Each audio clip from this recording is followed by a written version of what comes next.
Welcome back, welders and weldettes. This is the part 2, hopefully a redemption video from the TIG fiasco on the Wisconsin bottle openers. So, first video, I ran into some issues, some self-inflicted, most self-inflicted, but I think we got them dialed in again. So it turns out with the gas lens I installed on the TIG torch, I can actually bump the CFH down. So I'm going to be trying it out at 10 CFH, and I was a little cold on my amps. I think I was around 75, 78. A little too cold for 1/8 inch. So I'm going to bump that up to try about 115, 120, somewhere in there, see how that does. Well, everything's already been wiped down. You guys don't need to watch that painstaking process again. Yeah, so what can happen is if you're running too high a CFH, it can kind of create some turbulence, and that can give you some wormholes, some bad coverage. I was also mixing up the letters, the numbers, not the letters. The numbers, yeah, rough morning. The numbers on the gauge here, I was actually looking at the LPM instead of CFH. So I was running almost twice as much CFH as I should have. So we've taken those lessons. We've learned usually the hard way. That's usually how I learn things. And we've made those adjustments. So we'll try it again. Here we go. All right, so we'll do the same thing. Attack it in each corner, ditch the magnet, run a bead, see how she looks.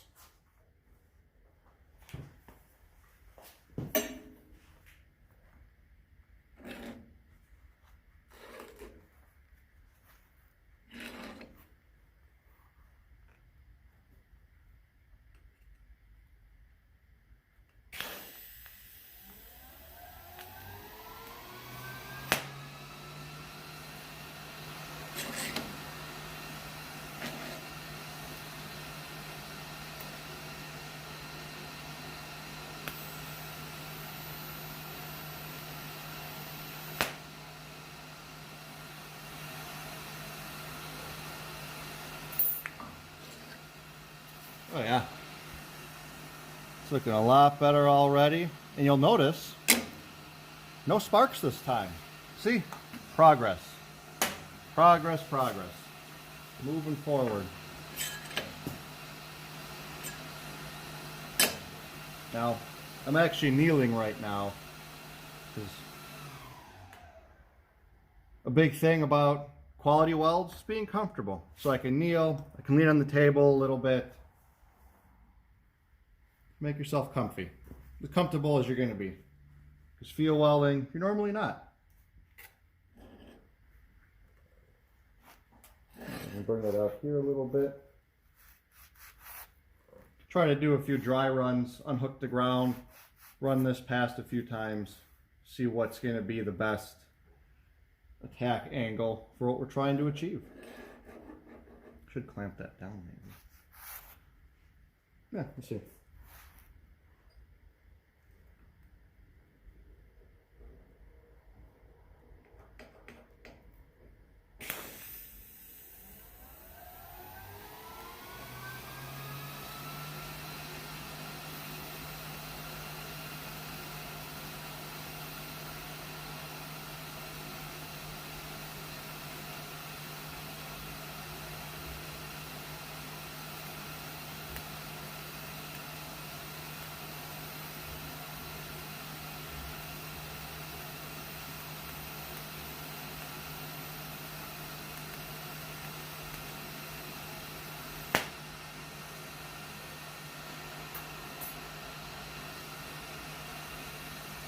One little pocket. But damn it, that doesn't look much better.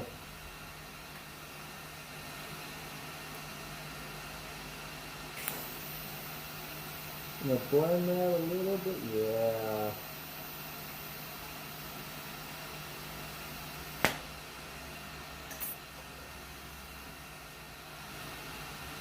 We got a little bit of undercut.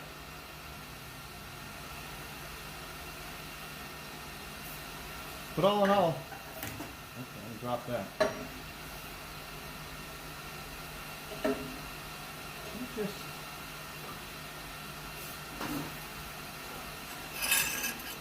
We're already a lot better than we were. Got a little bit of undercut on the top where I went back over it. But the nice thing about TIG is you can usually go back over it and smooth it back out a little bit if you need to, adding filler rod as needed. But yeah, funny how much better it welds when you have all your settings and everything else right. So, is that a hole? No, not a hole, just a little bit of that glass coming through. Alright, we'll run that side and see how she looks.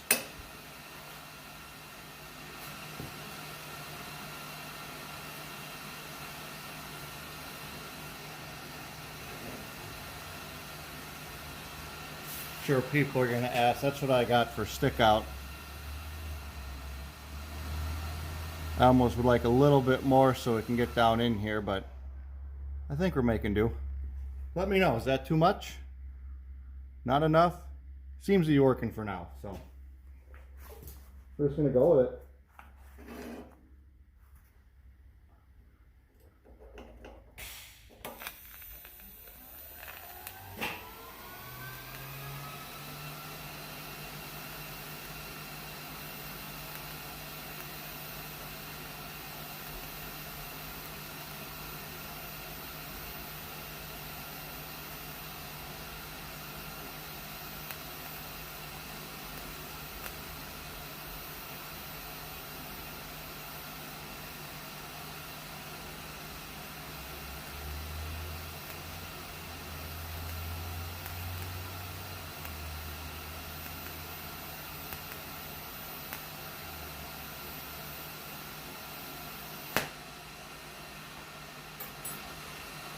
Hold it on there for a little post flow.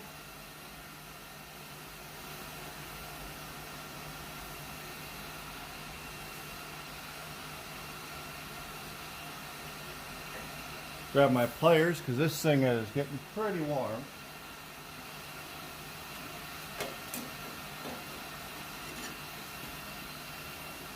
Now you can see, hopefully, still got a little bit of undercut on the top side. More filler, maybe a little less heat. This thing's real warm. You can see the big heat affected zone. That's the beautiful part about TIG welding, is you can focus a lot of heat in a little bit of area. So, yeah, let that cool down. Maybe I'll put another pass around it. See if I can't get rid of some of that undercut, or if I should cheat and maybe put it like that, put it on an angle so I have more of a valley to fill instead of a vertical. Gravity's not on your side when you're welding, so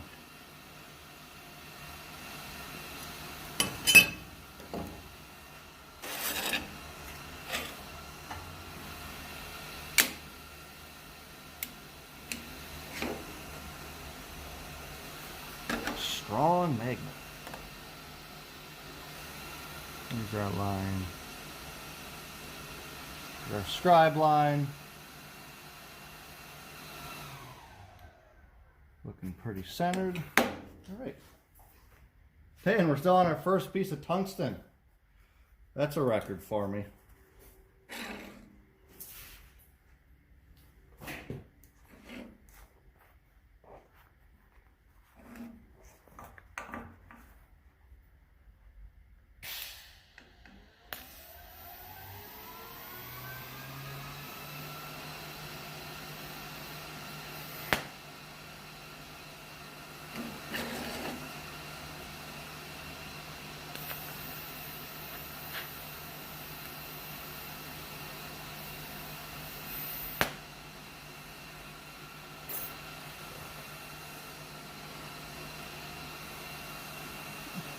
I picked that down to, I think, probably 110. Oh, 111, close enough. See what that looks like.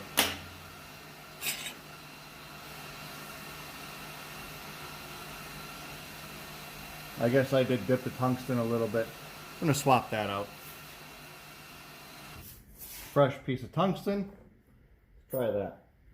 It's freshly ground anyway. It's fogging up.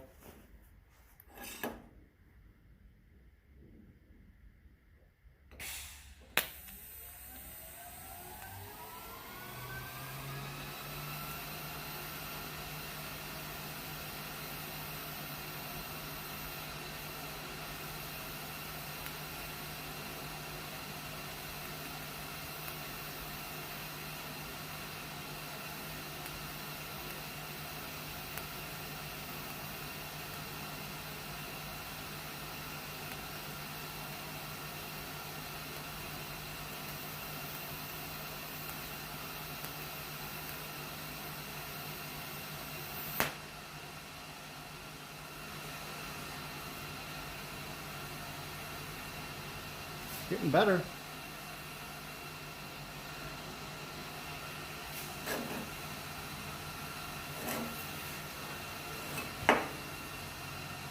And we're not getting worse.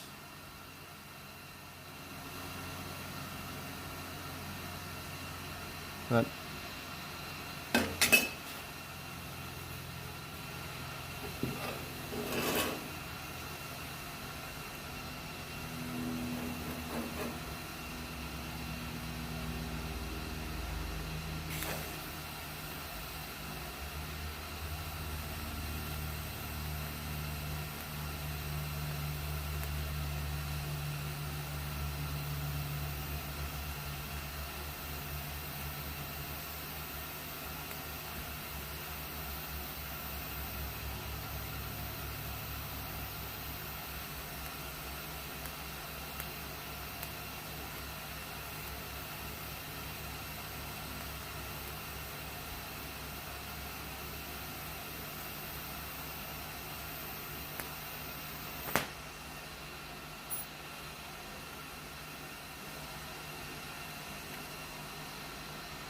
that one's pretty choppy.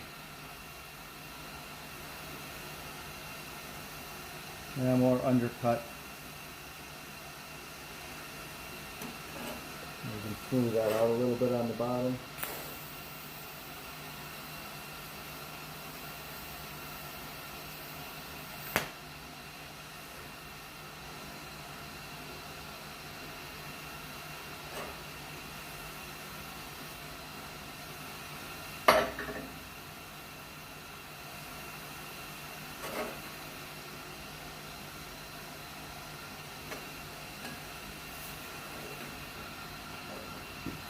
Yeah.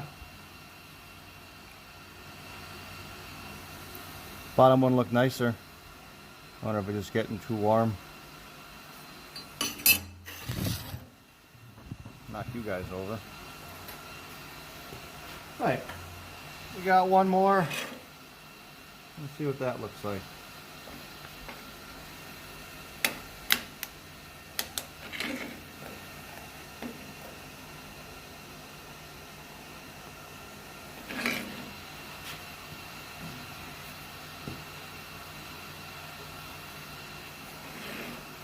Actually, see if I can't put a tinted lens. I found one.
Well, hopefully you guys can see that okay.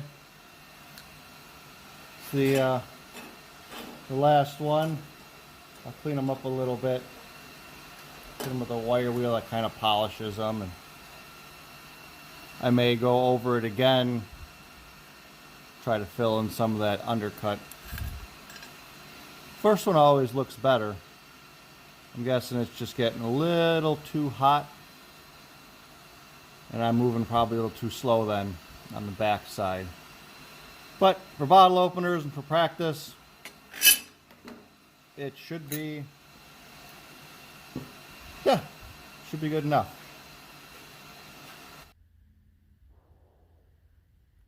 All right, so not too bad. The other two from the previous video, I think it was these two, I did grind the old welds off and lay some new ones in there. A lot better than it was. There's always room for improvement. That was one of the ones we just did now. So these I held them in the vise on a 45. I did more of a lay wire and walk the cup through it. So lay wire, you basically put your filler in the groove, and I kind of walked the cup over it. And that gave me a fatter bead to kind of cover up the grinder marks and to help fill in some of the undercut like I have on this one. It's not structural. It'll break your bottle before it breaks this tab off. So yeah, that's a little ugly, a little cold there, a little inconsistent, but it all comes to practice. Practice, practice, practice. So hit it with a die grinder, Scotch-Brite pad, shine it up a little bit. They'll get clear coated and listed on the Metals by Mets Facebook and Instagram page. So that'll be the conclusion to what I'm calling my redemption video. Welds are better than the last. They can always get better. There's always room for improvement. You got to practice. I'm going to. Make sure you practice. But now I think it's time for a nice vice grip cold snack. Try out our opener.